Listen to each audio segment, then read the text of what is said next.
안녕하세요. 돈 버는 세상 돈생입니다. LNF 2차 전지 사업을 하고 있죠.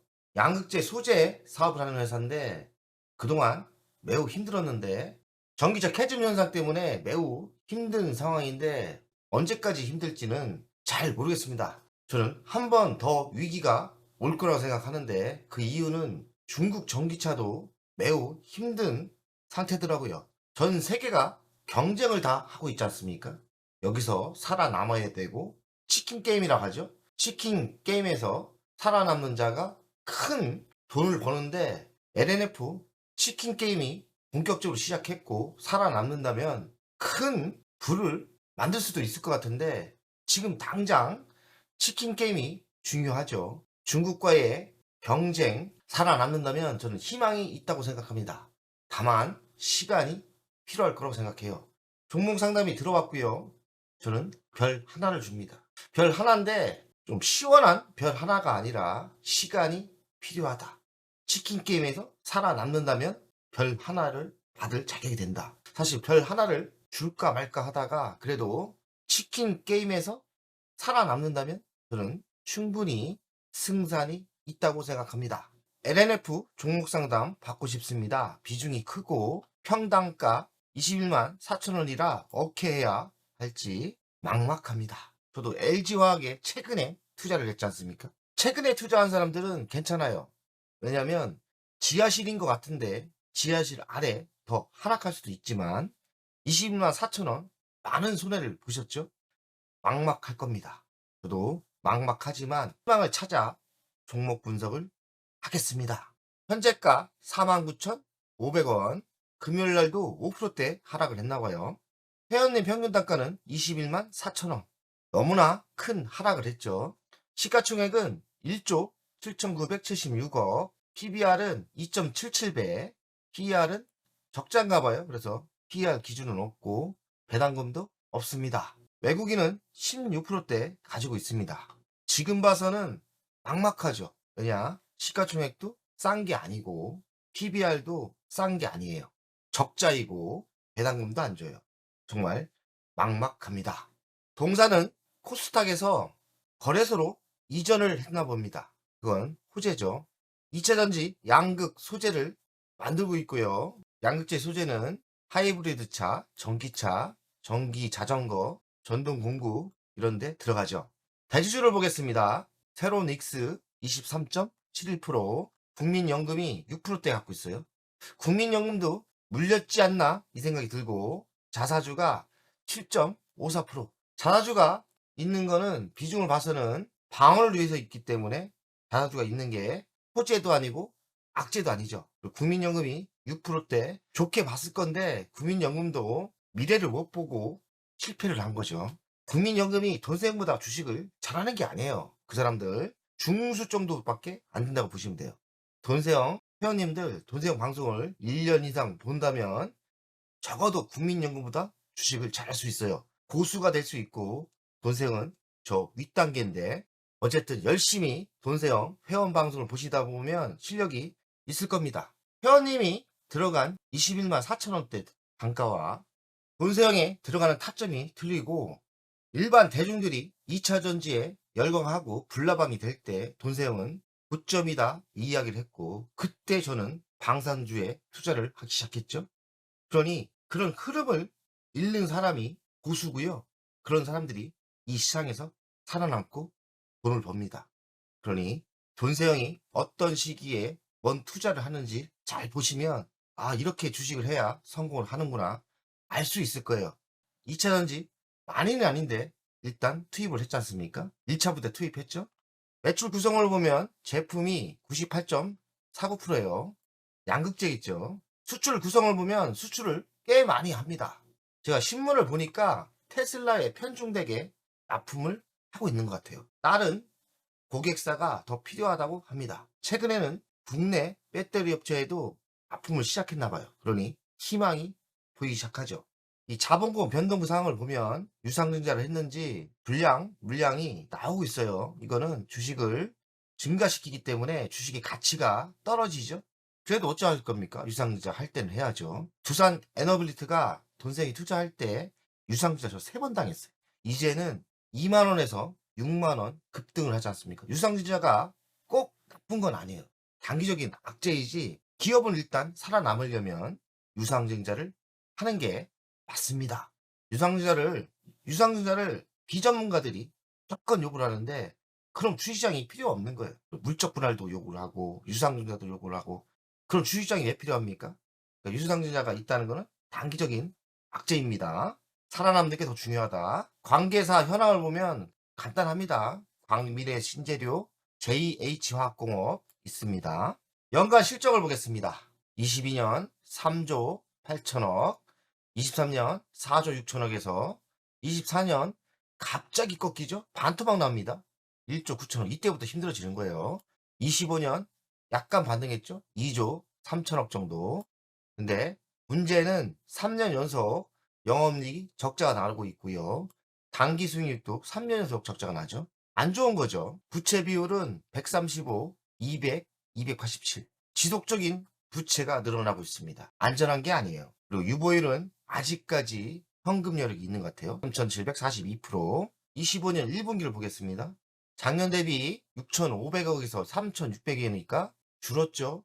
적자 폭은 줄어들었습니다. 26년, 25년 2분기를 보겠습니다. 작년 대비보다는 매출이 증가했어요. 대폭 늘어나네요. 2분기부터 강한 신호가 오긴 왔어요. 영업이익이 대폭 줄었어요. 이거 봐서는 약간 희망이 보입니다. 2분기부터 희망이 보여요. 그러니까 재물을 잘 보셔야 돼요. 미래 실적을 보겠습니다. 25년 24%대 매출 성장이 있어요. 작년에는 매출이 줄었죠? 반토막 났었는데 25년부터 매출이 24% 증가를 하고 영업이익이 많이 줄죠? 적자긴 하지만 많이 줄어요. 26년 43%대 성장이 있습니다. 흑자 전환하죠?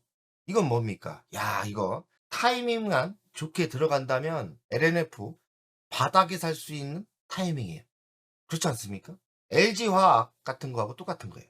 그리고 27년도 30%대, 그리고 영업이익은 대폭 늘어납니다. LNF가 이 실적이 맞는다면 LNF 올해 바닥을 찍는다고 생각합니다. 수치가 어느 정도 나왔기 때문에 2분기부터 또 턴하지 않습니까? 그렇다면 바닥은 이미 찍었을 가능성이 있죠. 돈세영이 LG화학을 거의 바닥에 샀죠. 가봐야 알겠지만 돈세영이 진바닥쟁이 아닙니까? 저 진짜 프로예요. 제가 바닥을 잘 찍습니다. 두산중공업도 바닥을 찍었고 두산중공업 2,500원대 못 산 게 아쉽죠? 두산중공업이 2,500원짜리가 지금은 6만 원이 넘는 거예요. 그래서 한번 잘 생각을 해보셔야 돼요. 주식은 역발상으로 투자를 해야 되고 LNF도 역발상으로 투자한다면 올해는 저는 바닥을 찍는다 생각합니다. 이런 거를 경험을 많이 했기 때문에 뛰어나긴 뛰어나요. 감각적인 게 뛰어납니다. 지난해 적자, 올해 반등 가능할까? 전기차 수요 둔화와 트럼프 정책 불확실성 확대. 트럼프는 전기차의 악재인 사람이죠. 리튬 가격 하락으로 재고 손실이 476억 났다. 이 얘기는 뭐냐면 경기가 계속 좋을 줄 알고 재고로 놨는데 리튬 가격이 하락하면서 그냥 앉아서 476억이 날라갔다는 거예요. 그러니까 경영을 잘 못한 거죠. 미래를 잘 못 보고 고정비 부담은 지속적이고 재고 평가 손실 영향으로 적자는 지속적이다. 그럼 반대로 생각합시다. 항상 역발상으로 생각하면 리튬 가격이 오른다면 이건 돈 되는 거예요. 기죠? 맞지 않습니까? 항상 현실을 생각하지 마세요. 역발상으로 수치도 보고 미래를 보는 거예요. 리튬 가격이 매우 중요한 거예요. 만약에 리튬 가격이 반대로 한다면 흑자 전환이 매우 빨라지는 거예요. 2분기 테슬라향 신규 하이니켈 제품 출하 본격화. 테슬라의 공급사인 것 같아요. 하반기 수익성은 개선되고 있고 테슬라 핵심 양극재 공급사다. 추가 고객사가 필요하다. 너무 편중됐다고 보입니다. LS와 LNF가 배터리 합작 기업을 한 것 같고 새만금 부지에 했다고 합니다. 배터리 핵심 소재 전구체를 생산할 것 같고 잘 진행되고 있습니다. 전기차 캐즘 현상이 끝나고 성장한다면 이렇게 투자하는 게 돈이 되기 시작하겠죠. 유럽 북미 매출 비중이 80%다. 어찌 보면 매우 긍정적인 거고 어찌 보면 국내 기업에 비중이 없다는 거 아닙니까? 그만큼 국내 비중에 비중이 없다는 건 또 나름대로 단점이죠. 고객사 다변화를 통해 글로벌 매출 확대가 중요하다. 현재 편중된 고객사 비중을 다변화가 필요하다. 답이 보이는 게 국내 배터리 업체에 집중해야 돼요. 저는 그렇게 보입니다. 국내 배터리가 강하지 않습니까? 근데 바로 이 뉴스가 나와요. 국내 배터리 업체와 NFP 공급 계약을 했고 탈중국 박차를 하고 있다. 세계 최초 비중국 기업 대상 5만 톤 규모를 수주했고 중국의 기업으로는 세계 최초 대량 양산이 들어가고 납품하는 회사가 될 것이다. 국내 주요 배터리 셀 업체와 리튬 인산철 NFB 공급을 했다. 고객사는 어디인지를 밝히진 않더라고요. 저는 LG 에너지 솔루션 아닐까? 아니면 삼성 SDI 아니면 SK온이겠죠. LNF가 성공을 하려면 국내 대형 업체와 계약을 하고 협약을 해야 된다고 생각해요. 국내 배터리는 매우 강하다. 믿을 건 같은 한국밖에 없다. 저는 이렇게 생각합니다. 전기차 캐즘 현상은 부활을 언제 할까? 캐즘은 꺾인 게 아니에요. 성장이 좀 느릴 뿐이지 성장을 지속적으로 하고 있고 일시적인 수요 정책이기 때문에 저는 성장을 한다고 봅니다. LG 에너지 솔루션은 15.3% 증가를 하고 있고 SK온이 잘 나가요. SK온은 35.5% 증가를 하고 있어요. 너무 나쁜 건 아니에요 지금. 도세원 이 시장을 보고 있습니다. 휴먼노이드 로봇 시대 여기에 배터리 들어가거든요. 이런 새로운 시장이 열린다면 2차전지 소재나 2차전지를 하고 있는 기업들은 버틸 수만 있고 생존만 한다면 큰 열매가 있습니다. 25년 전기차 캐즘에도 글로벌 전기차 배터리 사용량 늘었다. 캐즘은 오해하시는 게 꺾인 게 아니에요. 예상보다 성장 속도가 폭발적이지 않고 그냥 무난하다. 그러니 너무나 악재는 아니고 너무 고점에 사신 분들이 물린 거죠. 삼성 SDI는 좀 안 좋지만 LG 에너지 솔루션은 16.3% 3위를 유지하고 있고 SKO는 4위를 지키고 있는데 잘 나가고 있어요. 24% 증가를 하고 있고 삼성 SDI가 11.2%로 7위예요. 지금 밀리고 있죠. 미국 배터리 정책은 한국 배터리의 기회이자 위기이니까 잘 동맹을 맺고 가야 됩니다. 현 정부가 잘해야 되겠죠? 이재명 정부가 중국이 너무 붙었다가는 우리나라 끝납니다. 무조건 미국과 동맹을 가져야 돼요. 정말 걱정은 되는데 잘할 수 있다고 저는 생각합니다.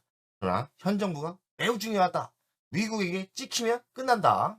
2차 전지 배터리는 저는 로봇, 도심항공, ESS, 미래 선박에 있다고 생각합니다. 로봇은 향후 5년 큰 개화기가 열릴 거고 휴먼노이드죠. 그리고 도심 항공도 조만간에 한 2, 3년 뒤에 열릴 거라고 생각하고 ESS 에너지 저장 장치는 지금 열렸고요. 미래 선박은 또 이것도 큰 시장이 열릴 거라고 생각합니다. 언제 부활을 하냐 이거죠. 로봇은 26년 내년이죠. 내년부터 뭔가 나올 거고 도심 항공도 26년, 27년이라 저는 생각하는데 30년부터는 본격화될 것 같고요. 전기차 그리고 경쟁은 엔진차죠. 옛날 차, 경유차 뭐 이런 거. 기술이 초격차가 나면 이거는 끝난다고 생각해요. 저는 3년 안에 엔진차는 끝날 수 있다고 생각해요. 물론 싹 사라지진 않겠지만 전기차가 앞지른다고 생각합니다. 그리고 유럽은 35년 엔진차가 판매가 불가능해요. 미래선박 25년부터 점진적으로 성장이 예상되고 우주에도 들어가요. 우주가 열린다면 배터리가 많이 필요한 겁니다. 가치평가를 하겠습니다. 시가총액이 1조 7,976억. 안 싸요. 27년 매출과 27년 영업을 땡겨왔습니다. 그랬더니 상승 여력은 28% 있습니다. 매우 크지 않죠? 63,360원입니다. 근데 여기에 미래를 더 업하면 회원님이 매수한 단가까지 갈 수 있죠. 암울하죠. 시간이 필요합니다. 회원님의 단가까지 20만원대까지 가려면 미래성장 먹거리, 도심항공, 로봇, 미래선박, 우주 그리고 엔진차와 전기차의 싸움에서 이기는 거 그리고 중국 경쟁까지 이긴다면 충분히 LNF 익절하고 나올 수 있습니다. 다만 시간이 필요하다. 저는 적어도 2년 이상은 필요하다고 생각합니다. 답답하시죠? 자, 차트를 보겠습니다. 한참 날아갈 때는 34만 9,500원, 고점에서 85%가 빠졌어요. 엄청난 바닥이죠. 바닥에서는 바닥은 47,000원 5%대 올랐어요. 지금이 바닥인지 더 하락을 할 수도 있다고 생각하는데, 만약에 바닥이라면 지금 여기에서 물리신 것 같아요. 21만 4천원 아닙니까? 요때 물리신 것 같아요. 그러니까 고점을 찍고 이만큼 조정받고 반등하니까 아 이제 바닥을 찍었구나 생각을 한 거죠. 여기에 많이들 속죠. 저도 많이 속아요. 사실 30년 30년 한 돈세형도 여기서 속아요. 많이 속을 수밖에 없어요. 그런데 지나고 나니까 또 지하실이 있는 거죠. 여기 또 아래가 있을 수도 있죠. 그거는 10만이 알 건데 공부를 하다 보면 바닥을 알 수 있죠. 근데 LNF는 솔직히 저는 바닥은 모르겠습니다. LG화학은 돈세형이 12년 전 투자도 하고 그리고 바이오도 있기 때문에 저는 바닥이라고 생각하는데, LNF는 잘 모르겠고 LG화학 기준으로서는 바닥이라면 상승이 가능하다고 생각해요. 그리고 내년부터 편안한 게 보이지 않습니까? 그렇다면 내년에 본격적인 희망이 있을 거예요. 바닥은 올해 찍는다. 여기가 바닥이면 좋겠는데 가봐야 알죠. 하지만 바닥일 가능성도 있다. 한 2년 묻어두는 투자를 하신다면 충분히 여기까지 갈 수 있겠죠. 그러니 2년 또 참고 인내하고 버텨야 됩니다. LNF도 살아남아야 되고 회원님도 살아남는다면 돈을 잃지 않고 익절하고 나올 수 있어요. 희망은 충분히 있거든요. 다만 2년에서 3년의 시간이 필요하다고 생각합니다. 버텨셔야 됩니다. 할 수 없어요. 버티신다면 살아남을 수 있어요. 이걸 손절하고 21만원짜리를 4분의 1 투박나고 손절했다가는 400%짜리를 찾아야 돼요. 쉽지 않아요. 그게 쉽지 않은 거예요. 그냥 저는 내가 실수한 걸 인정하고 그냥 무식하게 보유하고 버티는 전략이 맞다고 생각합니다. 그리고 추가 매수는 하지 마시고요. 다른 섹터의 비중을 늘리는 작전이 더 좋을 거라고 생각합니다. 이 싸움에서 꼭 살아남고 이긴다면 생존할 수 있습니다. 생존이 문제죠. 돈세형 가족 여러분들, 오늘도 승리투자 화이팅! 멤버없이 운영을 하는 이유는 돈세형 채널의 성장을 위해서 멤버없이 운영을 결정했고요. 가장 중요한 거는 월정료 금액 아닙니까? 금액은 3만원으로 결정을 했다가 많은 회원들이 있어야 저에게 또 힘이 되는 거니까 금액을 대폭 할인해서 24,000원으로 했고요. 혜택은 회원 전용 동영상을 만들 생각이고요. 종목 상담 분석 우선권을 드릴 생각이고, 핵심 전략주가 있지 않습니까? 매수 매도 타점을 공개하겠습니다. 속 시원하게 핵심 전략주 돈세형 계좌를 공개하겠습니다. 새 동영상 전략적으로 우선 신청권을 드리는 종목이 필요하다면 우선 신청권을 하겠습니다.